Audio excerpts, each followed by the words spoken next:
For the past week, I have been taking a golf road trip where I have played 5 unbelievable courses that are all completely different from one another. And when you think about where to take an epic bucket list golf road trip, my guess is Nova Scotia, probably not the first place that comes to mind. But after spending the last week here, I think maybe it should be.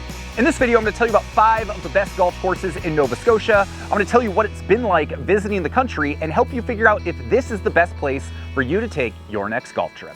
Let's go. All right, so something you should know off the bat is if you are planning to take a trip to Nova Scotia, expect to do some driving. 5 hours. You know what? Totally worth it. We will have clocked over 1,000 miles during our trip this past week, but I can tell you it has been absolutely worth it. All right, first round in Nova Scotia, and it's safe to say things have not gone according to plan. Our flight was delayed, so we didn't get in until about 1:30 in the morning, and guess what? Neither my dad or my golf bags showed up. But fortunately, our first round was at the Links at Brunello, which was only about half an hour away. So we were able to go get some rental clubs there. They were great. They hooked us up, and then we picked up our bags afterwards. But the course, man, I wish I had my own clubs for it because it was definitely something special and quite the challenge. This course was built by Tom McBroom in 2015. When it opened, it was rated by Golf Digest as the 3rd best new course in North America for that year. And I will say, it was absolutely the most challenging golf course that we played on this trip.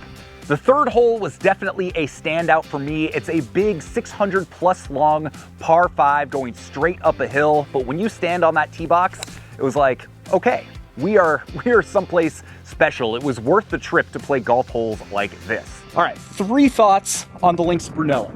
1, great elevation change. 2, lots of cool rocky outcroppings that are very reminiscent of Boston Golf Club. 3, challenging.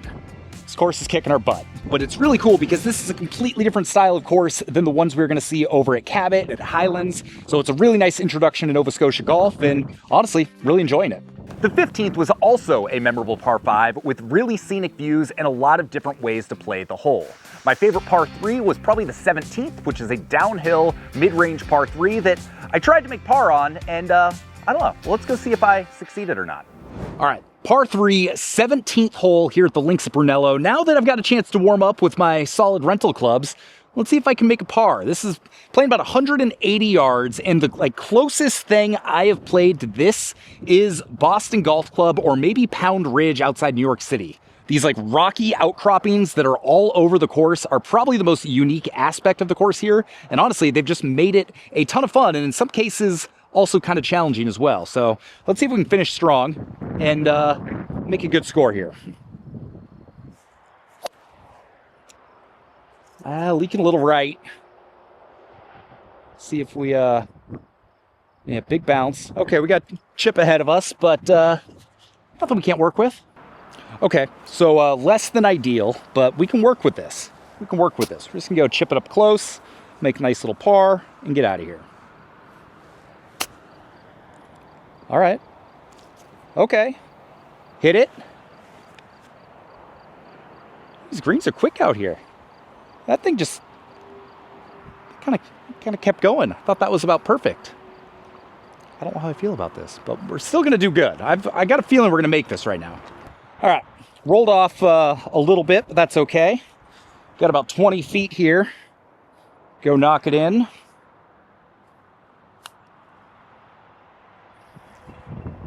All right, well, guess we're making a mess of this. Left ourselves 5 feet for a bogey. So we're just gonna have to knock it in. Never a doubt. Links Brunello, you've been great. I can't wait to see what Nova Scotia has in store for us on the rest of this trip. So if you do decide to come to Nova Scotia, I would say that is a great place to start your trip. Although I will say if I were doing it again, I might actually finish my trip there because then I'll kind of warmed up a little bit because as I mentioned, it is quite the challenge. After that, we drove an hour and a half to Fox Harb'r Resort. And this is the first true road trip part of the road trip. And you are driving out there and you honestly feel like you are in the middle of nowhere. The whole time I'm like, there's a 1,100 acre luxury resort out here. Where are we? It wasn't until literally half a mile until we got to the front gates where we start seeing this very nice fence that kind of signaled, oh, we're coming upon a resort. You get to the front gates, beautiful landscaping everywhere, beautiful flowers. You drive through and you drive down the long driveway, you see the ocean in the distance, and you feel like you are definitely someplace unique. While also a modern course that was also designed in part by Tom McBroom, it has a very different feel than what you experienced at Brunello. So when the Fox Harb'r course opened in 2001, it was named the best new course in Canada, and Tiger Woods even set the course record with a 63 in 2009. Unfortunately, the course you will be playing if you go visit is going to be different than the one Tiger played back then, because what they're now doing is incorporating the original 18 holes, but they're actually building a second course as well. So each of these courses will be utilizing holes from the original. One is going to be called the Vineyard 18, that is going to be the more inland, and one is going to be the ocean. So we played the hybrid course. So we played what will be the front 9 of the Vineyard course, and then for our back 9, we played what will be the front 9 of the ocean course. And let me tell you, this course is going to be something special. When the ocean course is done, I can't wait to come back here and play it. Because as it sits, holes 7, 8, and 9 of what will be the front of the ocean course are spectacular. The 8th hole on what will be the ocean course is a true stunner. It is a dogleg right par 5 that plays right along the ocean and is one of the very best holes I have played all year. The question is, could I make a birdie on it? This is maybe one of the most beautiful holes I've played all year. Right down the middle. All right, great drive. I just realized this is actually a par 5. We're sitting about 212 out.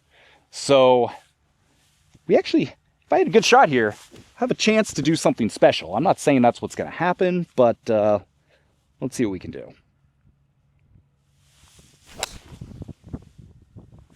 Good shot. Keep turning a little. Turn right. All right, just right, barely off the front of the green. So just left. So we got an eagle chip here, ladies and gentlemen. Let's see what we can do. This is one of those you kind of debate. Should I chip it? Should I putt it? I don't know. It's long enough. I'm going to chip it. We'll see if I regret it. You know, these are brand new greens, so they're not necessarily the most receptive greens. Everything's been running out a little bit, but I feel okay about that. See if it'll stay up. All right. Nice little birdie putt. Let's try and do better in the last hole. All right, we got a 6-hole putt, but I just want to take a second. You can hear, you know, the calm waves like lapping up against the shore here. Like this is a pretty cool setting. This is one of those you just like take a moment and say, how did we end up in the middle of nowhere, Nova Scotia, getting to enjoy this on such a beautiful day while having an opportunity at a memorable birdie? I don't know, but whatever life decisions I made to end up here, not mad about it. Okay, birdie time. Let's go. All right. I missed the last putt like this, so we're just going to go straight at it. I feel like I've been trying to overread some of these greens.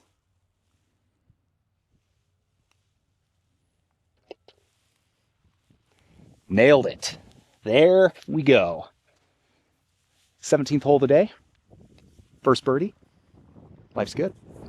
From everything I can tell, the back 9 is going to be even better because the most memorable holes, the signature holes of the original Fox Harb'r course are going to encompass the back of the ocean course. Unfortunately, those were still under construction while we were there, so we didn't get a chance to play it, but like I said, I cannot wait to come back and play the full 18 when it is done.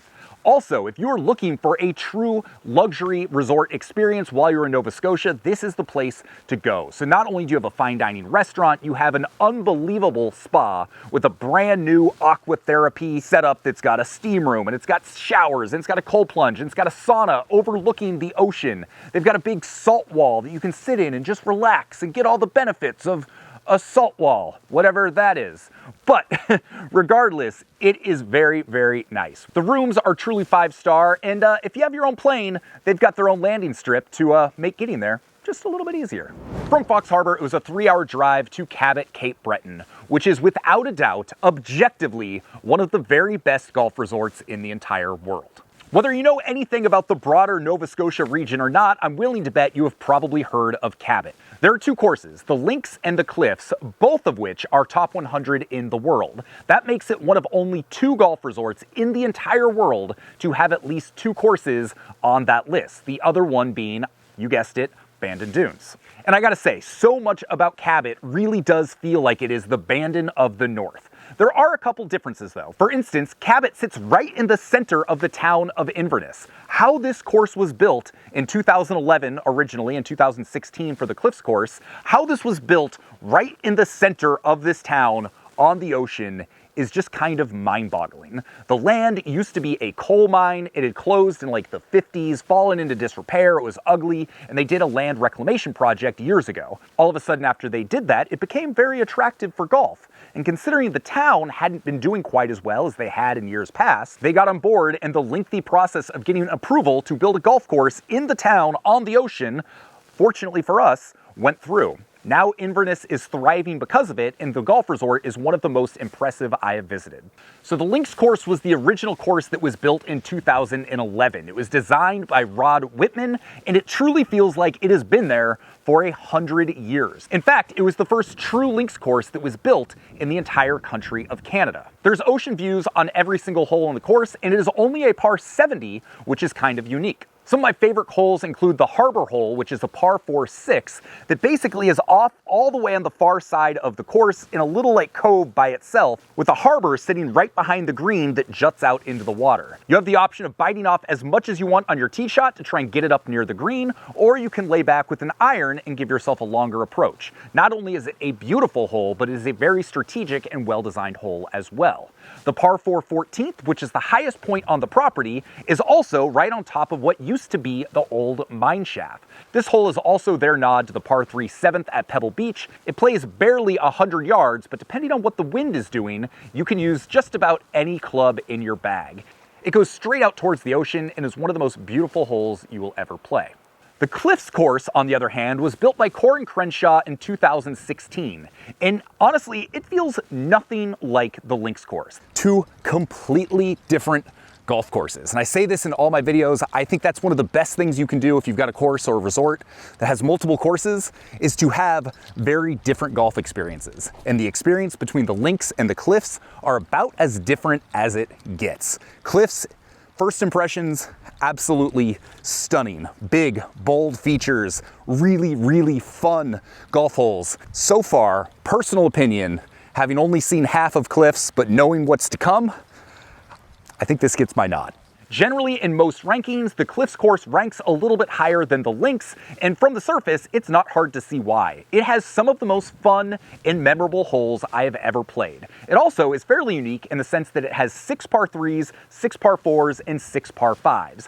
I personally love this because it gives you a whole lot of different looks on those par 3s. It gives you that chance to make a hole-in-one that you're probably not going to make. And with the par 5s, it gets you chances to get up there in 2 or make an eagle, make a birdie. There's a really good mix of both gettable holes as well as challenging ones, and it never feels like you're playing the same hole twice. Without a doubt, the most breathtaking stretch of golf we played on the entire trip, and maybe that I have ever played in my life, is the stretch of 15 through 18. So 15 is a wonderful par 5 that goes straight out towards the ocean, and then you get to 16, which is their signature hole, and let me just tell you, this hole lives up to expectations in every way. You are hitting directly over the beach and over the ocean to then hit this tiny green that's jutted out on top of a cliff like a little peninsula thing, and it is absolutely stunning. Hands down, one of the top 10 most fun golf shots I have ever hit from that tee. Also, I'm not gonna lie, getting the opportunity to go out and visit that at sunrise with my dad,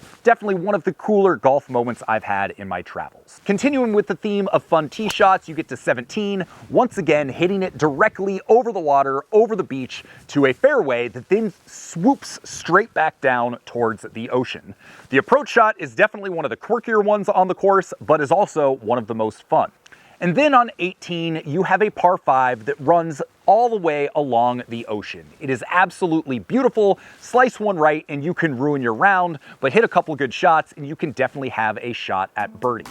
So while those 2 courses are obviously the star of the show at Cabot, there's a whole lot more there. For instance, there is an 11-hole par 3 course called the Nest that I promise you is more challenging than you think it is going to be. The greens are lightning fast, and if you don't hit it in the right spot, you can expect it to just kind of trickle off and trickle away your shot at a good score. Could be good.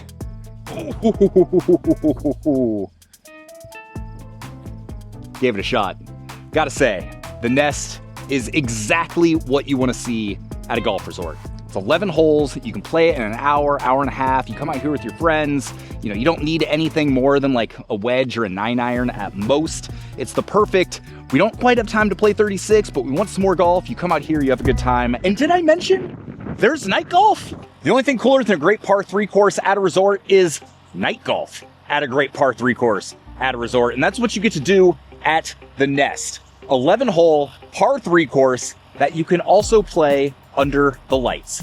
And I've got to say, based on experience now halfway through the round, it's more challenging.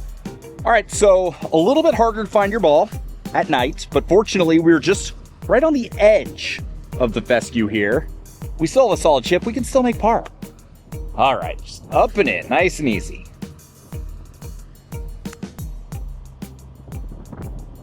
All right, we can putt that. We can putt that for par. Stop rolling. Stop. Stop. Thank you.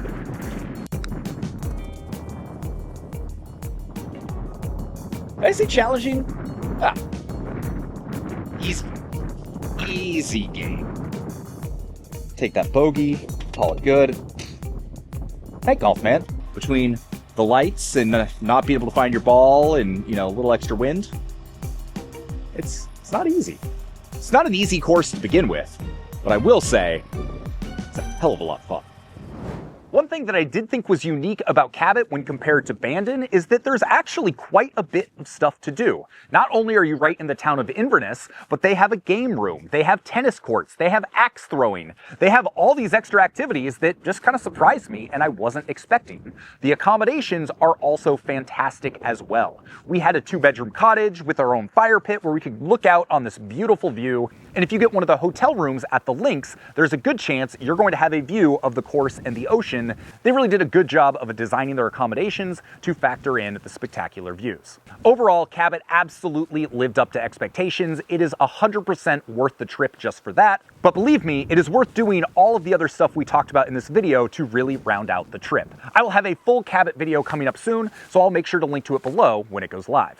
So to finish out the golf on our trip, we then made the 3-hour trek all the way up north to Cape Breton Highlands Links. This is one of the most special courses in all of Canada. It was built in 1941 by Stanley Thompson, who is Canada's most famous architect. He's the one that built Jasper Park Lodge. He's the one that built Banff Springs. But it's this course, this is the one that he said was his masterpiece. That alone should tell you how good this course is. So the clubhouse at Highland Links is without a doubt one of the great clubhouse views in golf. You're looking out over water, you've got the practice green right there, and the first 6 holes, those are kind of the C part of the course. So this was originally designed as Thompson's ode to Scottish links golf. Things have definitely grown up a little bit, so it doesn't exactly feel like links golf at the moment, but you can see with some of the hole designs that influence is absolutely there. To me, the most scenic and my favorite part of the course is holes 3 and 4.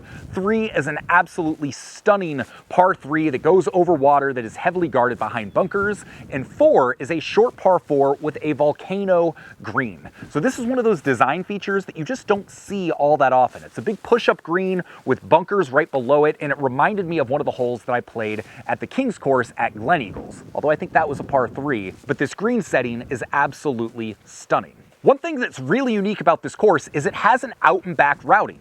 Now that's not unique for a links course, but with this one, once you hit hole 7, it feels like you are going straight into the jungle and is such a cool experience. 7 is an extremely challenging par 5, and it's around these holes you start to realize that nature is kind of taken over a little bit. So one thing to note about this course is the fact it is actually in a national park. So just like Jasper, just like Banff Springs, here you are in Cape Breton Highlands National Park. So what they're able to do in terms of maintenance and development is really pretty limited, but both from a regulation standpoint as well as a money standpoint. Because of this, the course has definitely evolved from what it initially was, and in some spots, the conditioning could use a little bit of work. That being said, just because it's a little rough around the edges does not mean it is not a wonderful golf course. The 8th hole in particular I think is really cool. It's a blind tee shot, and the name of the hole translates to up and over. So basically you're gonna go up a hill in the middle of the fairway, and then you're gonna go back down to a green that's sunk down in this bowl with massive jungle hill kind of mountain thing right behind you, and it is truly a special experience. There's a halfway house at the turn, and that really does signal the turn. That's where you are turning back and you are making the trek all the way back to the clubhouse. The signature hole here is the par 5 15th. As you are coming up the fairway, you have spectacular views of a very unique green site, water in the background, hills. It just kind of sums up the experience of being in Nova Scotia. This is followed by the par 5 16th, which plays straight uphill and is very reminiscent of the 16th hole at Breton Trails, which is one of my all-time favorite courses. The bottom line is that, yeah, even though there's some maintenance concerns and some things you would like to see improved about this course, it still is one of the most unique routings I have ever played. Every hole has an interesting feature. No two holes feel alike. The setting is absolutely unparalleled. And so when it comes to not just Canadian golf, but golf in general, this is one of those gems that I feel like everybody should experience at least once. When you do come here, I highly recommend you stay at the Celtic Lodge. That is where we are right now. There are views from the front, there's views from the side, there's views from the back, and the view from our room, which was right there overlooking this, is hands down one of the top 10 best views I've had in a hotel room ever. So on top of all the golf, the incredible wildlife, the amazing food, if you are a seafood fan, there is lobster, oysters, mussels, haddock, you name it. Whatever you are into, you're going to get some of the best seafood you have ever had while you're here. But I'd be remiss if I left out one of the coolest features of visiting Nova Scotia, and that is the Cabot Trail. This is a 186-mile scenic road that takes you through all of what Nova Scotia has to offer. A drive that takes you straight up the coastline, into the mountains, up, down. The views are absolutely spectacular, and this drive is a destination of its own. I just wish we had more time to visit the miles and miles of hiking trails and scenic spots and all of the different things that there are to do here. If you could come here and take a more leisurely 2-week road trip or camping trip, work in the golf, work in the outdoors, I mean, that would be the dream. There is just so much to do here that is so stunningly beautiful and so much fun and so delicious that it just truly caught me off guard with how much I've enjoyed being here. Unfortunately, now is that time of the trip where we have to pack up and do the almost 5-hour drive back to Halifax, which honestly I've not seen yet. So I'm excited to go and explore Halifax and see what it has to offer, assuming we can get there in a reasonable hour. I hope you enjoyed this golf tour of Nova Scotia. It is truly one of the most underrated, both golf and just destinations in general across North America. There is so much to see, so much to experience, and it would be hard not to have an amazing time while you are here. So with that, my name is Sean Ogle. I'm the founder of this thing here, Breaking 80, where we talk about cool golf courses and cool golf products. I mean, who doesn't like that? By the way, have you subscribed? Did you enjoy this tour of Nova Scotia? If so, subscribe. That way you're not going to miss the next epic golf road trip or epic golf product review that we do here. I hope you enjoyed this even a fraction as much as I have enjoyed making it, and I can't wait to see you on the next video. Peace.